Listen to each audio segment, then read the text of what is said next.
Hello everyone, welcome back to the charge book. तो जैसा कि हम लोग जान रहे हैं कि एसएससी जेई के लिए पोस्ट प्रेफरेंस का एक नोटिफिकेशन आया है और आई होप आप लोग सब लोग उसको देख चुके होंगे। इनफैक्ट ये 2-3 दिन पहले ही आया था, तो आई होप आप लोग सब देख चुके हैं। अगर कोई नहीं उसको अच्छे से पढ़ा है तो मैं रिकमेंड करूँगा कि आप लोग उसको जाके अच्छे से पढ़ लें, क्योंकि पहली बार हो रहा है। क्या चीज़ छूट जाएगा कोई गारंटी नहीं, कुछ छूट गया तो एसएससी जेई या फिर एसएससी आपको मौका नहीं देगी दोबारा। वो रिजेक्ट करने में एक बार भी नहीं सोचती कैंडिडेट को। तो एक एक चीज़ को, एक एक पॉइंट को अच्छे से पढ़िए, और जब भी फॉर्म ये जो पोस्ट प्रेफरेंस पढ़ेंगे तो ध्यान देके आप लोग को भरना है। तो पहले बात कर लेते हैं पोस्ट प्रेफरेंस का जो ये नोटिफिकेशन आया है, इसमें क्या क्या की पॉइंट्स है जो कि हम लोग को ध्यान देना चाहिए। तो सबसे पहला बात है कि ये जो पोर्टल है वो 4 मई से लेकर 6 मई तक ओपन रहेगा। बढ़ भी सकता है, नहीं भी बढ़ सकता है। कोशिश करना है कि 4-5 को हम लोग फिल कर लें, 6 को ना जाए। सर्वर लो हो जाता है कभी कभी, जैसे कि अभी सीजीएल का सर्वर लो हो गया था तो उसका डेट बढ़ा दिया गया है। फिर दूसरा पॉइंट आप लोग क्या ध्यान देना है कि जो कैंडिडेट लॉगिन जो पोर्टल है उस पर जाके आप लोग को ये फॉर्म भरना है, यानी कि पोस्ट प्रेफरेंस फिल करना है। तीसरा बात उसने बात किया है कि अगर कोई भी कैंडिडेट इस डेट यानी कि इस विंडो में, जैसे ये 3 दिन का विंडो खुला है, 3 डेज का है, 3 दिन के अंदर आपको भरना है। तो इस 3 दिन के अंदर आप लोग फिल नहीं कर पाते तो आप लोग को फर्दर अपॉर्चुनिटी नहीं दी जाएगी। तो कोशिश क्या करना है, इसी 3 दिन में आप लोग को भर लेना है, ये कोशिश करना है। जो भी भूल रहा है, भूलना नहीं है, अलार्म लगा लो, कुछ भी कर लो, लेकिन इसी 3 दिन में आपको भरना है। चौथा चीज़ है कि आप लोग को फॉल्स जो भी प्रूफ है यानी कि डॉक्यूमेंट है आपको नहीं वहाँ पे शो करना है, क्योंकि पहले जो डॉक्यूमेंट वेरिफिकेशन होता था एसएससी करवाता था, तो वहाँ पे आप लोग को वो प्रोविजनल या रिजेक्ट करके भेज दिया तो ज़्यादा दिक्कत नहीं होती। लेकिन यहाँ पे आप लोग को फाइनल सिलेक्शन हो रहा है, तो मान लीजिए आप डिपार्टमेंट में गए, वहाँ पे आप लोग का जैसे एमईएस में आपने भर दिया, एमईएस के लिए आप लोग डिप्लोमा वालों को एक्सपीरियंस सर्टिफिकेट मांगा गया है, एमईएस, बीआरओ, नेवल, इन तीनों डिपार्टमेंट में। और आप लोग फॉल्स डॉक्यूमेंट लेके गए या फिर नहीं है फिर भी आप लोग चले गए, वहाँ शो नहीं कर पाएंगे तो आप लोग को दिक्कत हो सकती है। इस साल के लिए तो रिजेक्ट किया जाएगा ही, बाद में क्या एक्स्ट्रा कर दिया जाएगा उसका कोई गारंटी नहीं है। फर्स्ट टाइम हो रहा है पोस्ट प्रेफरेंस वाला, तो रिस्क नहीं लेना है, ठीक है। यहाँ पे आप लोग जिसके लिए एलिजिबल है सिर्फ उसी डिपार्टमेंट को फिल करना है, ठीक है। और कोशिश करना है कि जिस पोस्ट के लिए हम लोग एलिजिबल है, जैसे मान लीजिए अगर आप एसटी है, एससी है या फिर ओबीसी है, और उस कैटेगरी से अगर आप लोगों ने प्री क्वालिफाई किया है और उस मान लीजिए कि उस डिपार्टमेंट के लिए उस कैटेगरी में कोई भी वैकेंसी नहीं है, मान लीजिए CWPRS है और इसमें एसटी के लिए कोई भी वैकेंसी नहीं है, और आपका प्री जो है एसटी कैटेगरी में हुआ है, तो आप लोग नहीं भरे, कोई ज़रूरत नहीं है, आपका सिलेक्शन तो होना नहीं है, क्योंकि जो वैकेंसी है टेंटेटिव वैकेंसी नहीं है, फाइनल वैकेंसी है। इसके बाद कोई मॉडिफिकेशन इसमें नहीं होगा, तो आप लोग इसमें फॉर्म यानी कि इसमें प्रेफरेंस ना भरें। फिर अब बात कर लेते हैं डिपार्टमेंट वाइज कि किस डिपार्टमेंट में क्या फैसिलिटीज़ मिलती हैं, ताकि आप लोग को ईजी हो। और लास्ट में मैं बात करूंगा कि मेरा क्या होने वाला है पोस्ट प्रेफरेंस, तो मैं उस पर बात करूंगा। डिप्लोमा और बीटेक कर लिया बट नहीं दिख रहा है एक स्टेबल कैरियर, घबराओ मत, सरकारी जॉब का रास्ता है ओपन। अब सिक्योर करो अपनी जॉब बनकर असिस्टेंट इंजीनियर और जूनियर इंजीनियर, चाहे वो एसएससी जेई हो, आरआरबी जेई हो, कोई पीएसयू हो या फिर किसी भी स्टेट की एई जेई की वैकेंसी। अब सभी एग्जाम की होगी तैयारी इंडिया के टॉप टीचर्स के साथ सबसे अफोर्डेबल प्राइस में। तो पीडब्ल्यू आप लोग के लिए लेके आया है अशोका बैच सी, जो कि civil, mechanical, electrical engineering and electronics and communication engineering के लिए सिर्फ 2,999 रुपीज में अवेलेबल है। ये बैचेज मोस्ट अफोर्डेबल रेट पे अवेलेबल है, और यहाँ पे आपको एक एक टॉपिक को अच्छे से पढ़ाया जाएगा विद डिटेल डिस्कशन। इस बैच में आपको मिलेगा live lectures, mock test, extra doubt classes, complete notes, doubt engine, सब कुछ प्रोवाइड किया जाएगा, और इसका प्राइस है सिर्फ 2,999 रुपीज। एंड पीडब्ल्यू ने अभी लॉन्च किया है टेस्ट सीरीज, और अगर आप ये बैच लेंगे तो आपको मिलेगा 200 वॉलेट पॉइंट्स, एंड इससे आप परचेज कर सकते हैं टेस्ट सीरीज को, यानी कि test series is completely free अगर आप ये बैच परचेज करते हैं। तो आपने अभी भी अपनी प्रिपरेशन स्टार्ट नहीं की है तो ये एक बहुत ही अच्छा मौका है अपनी प्रिपरेशन को किक स्टार्ट देने का। तो पीडब्ल्यू कोर्स आप परचेज करने के लिए डिस्क्रिप्शन में दिए गए लिंक पे क्लिक कर सकते हैं, और ये कोर्स परचेज करने के लिए आप मेरा कूपन कोड भी यूज कर सकते हैं, जिससे कि आपको 250 रुपीज़ का इंस्टेंट डिस्काउंट मिलेगा, जो कि आपको स्क्रीन पे भी दिख रहा होगा और डिस्क्रिप्शन बॉक्स में भी मिल जाएगा। तो नेक्स्ट पॉइंट आता है कि कौन कौन सा डिपार्टमेंट है जिसके लिए हम लोग एलिजिबल है, या फिर जिसके लिए इस साल वैकेंसीज आई हैं। तो पहले CWC के लिए वैकेंसीज आई थी, लेकिन उसको हटा दिया गया है, नेक्स्ट ईयर 2023 में आएगी। और साथ में फरक्का बैराज के लिए नहीं है, बाकी सारे डिपार्टमेंट जो भी SSC JEE के अंडर आता है, सारे डिपार्टमेंट में कुछ ना कुछ वैकेंसीज जरूर है। तो सबसे पहले हम लोग बात करेंगे CPWD के बारे में, और दूसरा है MES।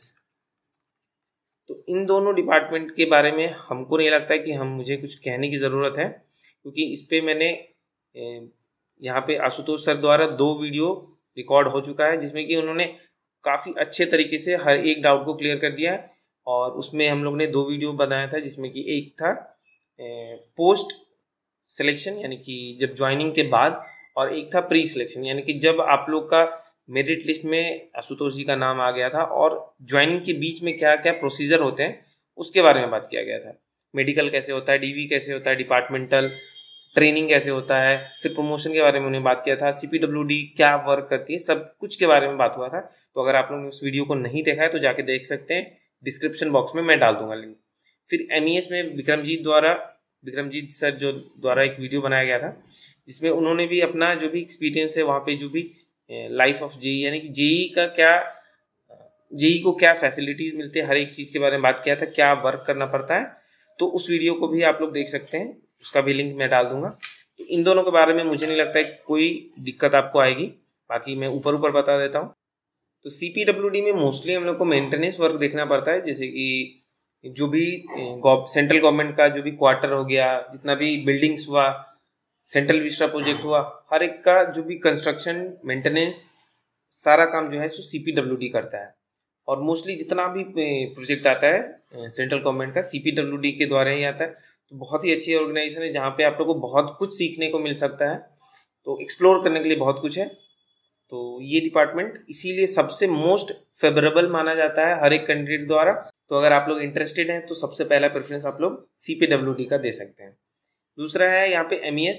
तो बहुत ही सारे कैंडिडेट को डिफेंस सेक्टर में जाने का शौक होता है, तो लोग CPWD से पहले वहाँ पे MES डालते हैं। तो इन दोनों में आप लोग को जो भी सूटेबल लगे, फर्स्ट प्रेफरेंस आप लोग इन दोनों में से किसी एक को डाल सकते हैं।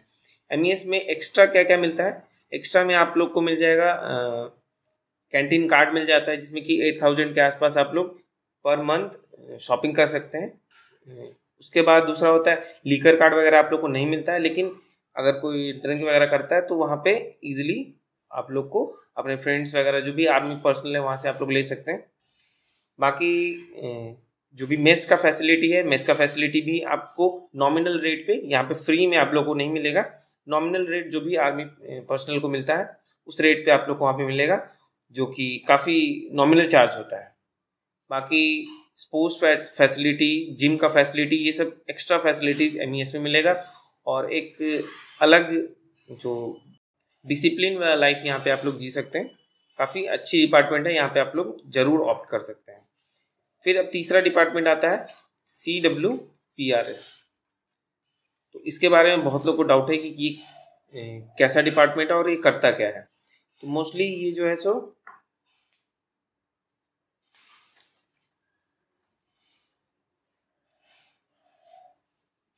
तो सबसे पहले इसका फुल फॉर्म जान लेते हैं। इसका फुल फॉर्म है central water power research station. ये बहुत पुरानी ऑर्गेनाइजेशन है, वेरी ओल्ड, ठीक है। तो 100 साल से ऊपर की हमको लगता है ऑर्गेनाइजेशन ये है। तो इसमें काम क्या क्या रहता है, जैसे कि इरिगेशन हो गया, ड्रेनेज सिस्टम हो गया, फ्लडिंग वगैरह हो गया, ये सब का डेवलपमेंट मेंटेनेंस CWPRS करता है, ठीक है। इसमें मेजरली हम लोग क्या करते हैं कि डेटा कलेक्शन का काम आप लोग का एज ए JEE आप लोग को रहेगा, और एस्टिमेट करना पड़ेगा कि कब क्या सिनेरियो आ सकता है, और सारे डिपार्टमेंट आपसे जुड़े रहेंगे। तो बहुत ही अच्छी डिपार्टमेंट है, यहाँ पे ट्रांसफ़र वगैरह बहुत ज़्यादा नहीं होता है। तो अगर कोई आदमी सेटल होना चाह रहा है तो यहाँ पे जा सकता है, और प्रमोशन भी मतलब कि 5 ईयर्स के बाद आप यहाँ पे भी एलिजिबल है। मोस्टली सारे डिपार्टमेंट में 4 से 5 साल में आप एलिजिबल हो जाते हैं, और सीनियोरिटी बेस्ड पे आप लोग का प्रमोशन होता है। फिर बात करते हैं कि इसमें आप लोग को ये जो डेटा कलेक्शन है उसके लिए आप लोग को दूर दूर जाना पड़ सकता है। तो उसके लिए आप लोग को ना TA बार बार मिलता रहेगा। TA जो होता है वो सैलरी में मोस्टली आपको नहीं मिलेगा, उसको आपको रीइन्वर्स कराना पड़ता है। बार बार आप लोग बाहर जाते हैं तो उसके लिए आपको TA मिलते रहेगा, ट्रैवलिंग अलाउंस। तो यहाँ पे आप लोग काम करना चाहेंगे तो बहुत ही अच्छी ऑर्गेनाइजेशन, यहाँ पे भी आप लोग काम कर सकते हैं। फिर चौथा आता है NTRO। तो CWPRS और NTRO, इन दोनों का आप लोग का जो सीक्वेंस है वो ऊपर नीचे हो सकता है। NTRO जो है सो ज़्यादा पुरानी ऑर्गेनाइजेशन नहीं है, आई गेस 2000 के आसपास की ऑर्गेनाइजेशन है, बट ये जो है सो PMO के अंदर आती है, ठीक है। और इसका भी काम है डेटा कलेक्शन का, लेकिन इसमें सिक्योरिटी जो पर्पस है, इसका सिक्योरिटी पर्पस है। यहाँ पे आप जाएंगे तो बहुत ही अच्छा फील होगा और थोड़ा अलग हट के आपको काम करने को मिल सकता है। तो ये डिपार्टमेंट भी बहुत अच्छी डिपार्टमेंट है। इसमें आप लोग को मेजरली दिल्ली या फिर भोपाल वगैरह में, एक सेकेंड, दिल्ली या फिर भोपाल वगैरह में आपको पोस्टिंग मिलेगा। तो इसमें भी आपका जो पोस्टिंग होगा क्या बोलते हैं, सिटीज़ वगैरह में होगा। तो इसको भी आप लोग ऑप्ट कर सकते हैं। अगर आप लोग उस रीजन से बिलोंग करते हैं, दिल्ली के आसपास से रहते हैं, तो इसको आप लोग ऑप्ट कर सकते हैं। आपका जो लोकेशन होगा वो यही रहेगा। फिर बात करते हैं जो 5वां डिपार्टमेंट है CWC।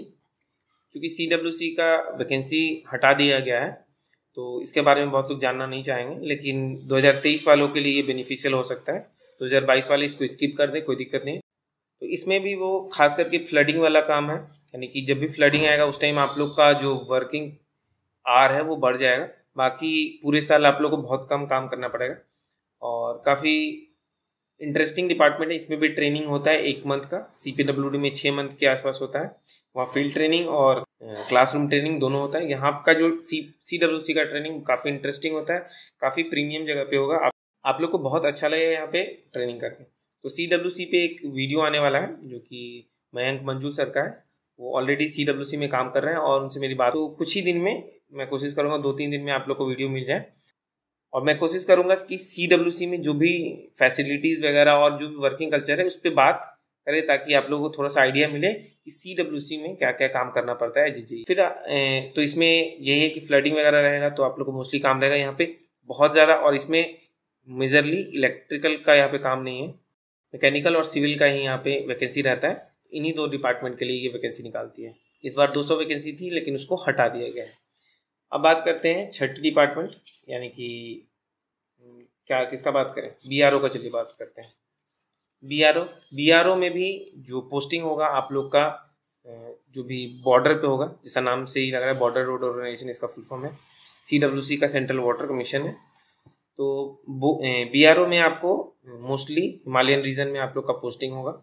और जो इसका लोकेशन होता है बहुत लोग को सूट नहीं करता है, इसीलिए 2-3 साल में लोग कोशिश करते हैं कि यहाँ से शिफ्ट कर ले, कहीं किसी और जॉब में ये लोग चले जाते हैं, या फिर नेक्स्ट ईयर SSC JEE दे के किसी और डिपार्टमेंट में चले जाते हैं। तो यहाँ पे कंडीशन क्या है कि थोड़ा बर्फीला जगह रहेगा, यहाँ पे इंटरनेट का थोड़ा इशू रहता है कभी कभी। तो एक्चुअल में ऐसे काम करने को बहुत अच्छा जगह है, काफ़ी सीखने को यहाँ पे मिलेगा, लेकिन जो आपका जो पर्सनल लाइफ है वो थोड़ा सा हम यहाँ पे कॉम्प्रोमाइज हो जाता है। तो इसीलिए बहुत लोग यहाँ पे नहीं बढ़ते हैं और सबसे लास्ट प्रेफरेंस उनका होता है। और इसमें कुछ मेडिकल जो क्राइटेरिया है उसको भी फुलफिल करना पड़ता है, इसीलिए सबसे लास्ट में लोग BRO को फिल करते हैं। तो इसके बारे में आप लोग जानेंगे। इसमें कुछ एक्स्ट्रा अलाउंसेस भी मिलते हैं, जैसे कि आप लोग हिमालयन रीजन में रह रहे हैं तो उसकी वजह से आप लोग को थोड़ा एक्स्ट्रा वहाँ पे अलाउंस मिलेगा उसकी वजह से।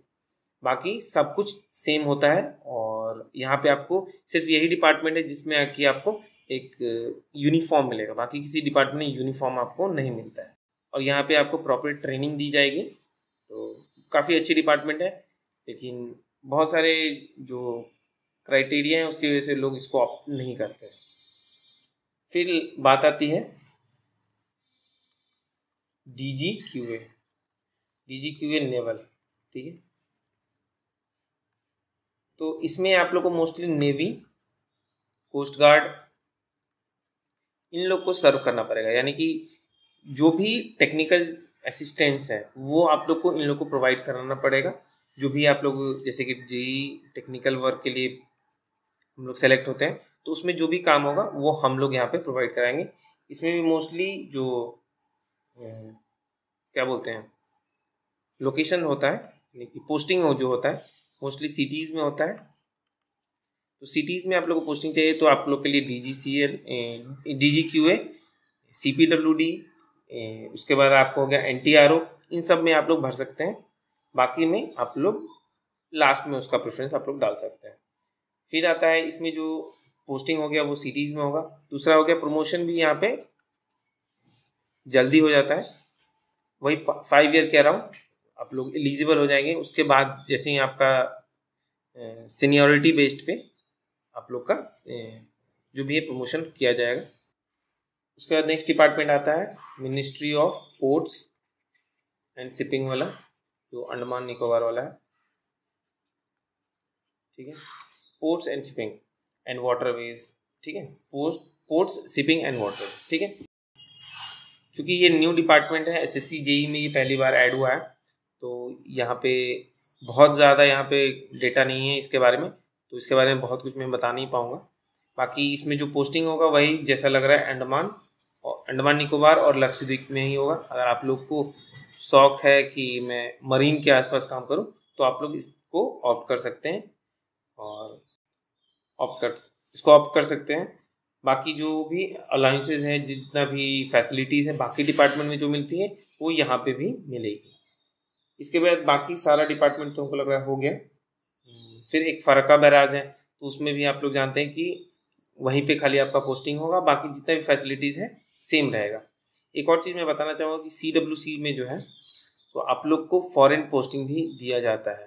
फॉरेन पोस्टिंग भी यहाँ पे मिलता है, जैसे कि नेपाल हो गया, बांग्लादेश हो गया, तो यहाँ पे मिलती है। और यहाँ पे सैलरी जो है सो बढ़ जाती है, इनफैक्ट डॉलर में यहाँ पे पेमेंट होती है, तो उसकी वजह से यहाँ पे सैलरी बढ़ जाती है। तो बाकी सारे डिपार्टमेंट के बारे में आप लोग जान चुके हैं, आई होप कोई डाउट नहीं होगा।